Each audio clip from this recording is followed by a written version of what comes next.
নমস্কার বন্ধুরা, মুক্তিস কিচেনে সবাইকে স্বাগত জানিয়ে আজকের ভিডিওটা শুরু করলাম। আজ তৈরি করলাম খাস্তা গজা।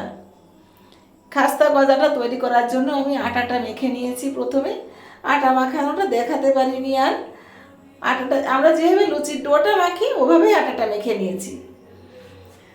মেখে নিয়ে তারপর দেখুন বড় করে বেলে নিয়েছি। তারপর পিস পিস করে কেটে একের উপর এক দিয়ে এইভাবে লেয়ার তৈরি করে নিয়েছি। তারপর সরু সরু করে লম্বা করে কেটে নিয়েছি, কেটে সেগুলো আবার ছোটো ছোটো টুকরো করে নিয়েছি। দেখেছেন কত সুন্দর লেয়ার হয়েছে বন্ধুরা। এবার এই গজাগুলো আমি তেলে ভেজে নেব। যতক্ষণ লাল কালারটা না আসছে ততক্ষণ ভাজতে থাকবো। গজাগুলো লাল লাল করে ভেজে তুলে নিচ্ছি। তো বন্ধুরা, গজাগুলো ভাজতে ভাজতে আপনাদের সঙ্গে গল্প করি। সেটা হচ্ছে বন্ধুরা, সবাই তো আমার ভিডিওগুলো দেখেন, আমার ভিডিওগুলো কেমন লাগে সেটা আমাকে একটু জানাবেন কমেন্টে। আজকের এই ভিডিওটাও আপনাদের কেমন লাগলো সেটাও একটু জানাবেন।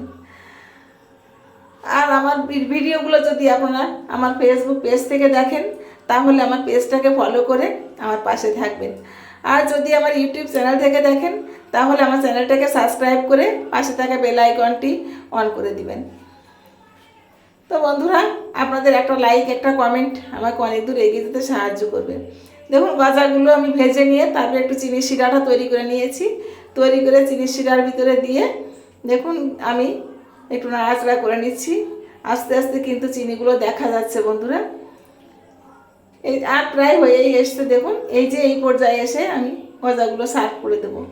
হয়ে গেছে। গজাগুলো খুব সুন্দর হয়েছে, যেমন উপরটা মুচমুচে ভেতরটা একটু নরম আছে, নরম। আর এটা যত ঠান্ডা হবে তত কিন্তু শক্ত হবে। গরম অবস্থায় একটু নরম থাকবে, আপনারা ভয় পাবেন না। গরম অবস্থায় সব কিছু একটু নরম থাকে, তারপর যখন ঠান্ডা হয়ে যায় তখন কিন্তু এটা বেশ শক্ত হয়ে যায়। তো বন্ধুরা, আজকে ভিডিওটা কেমন লাগলো কমেন্টে জানাবেন। আজ এ পর্যন্ত।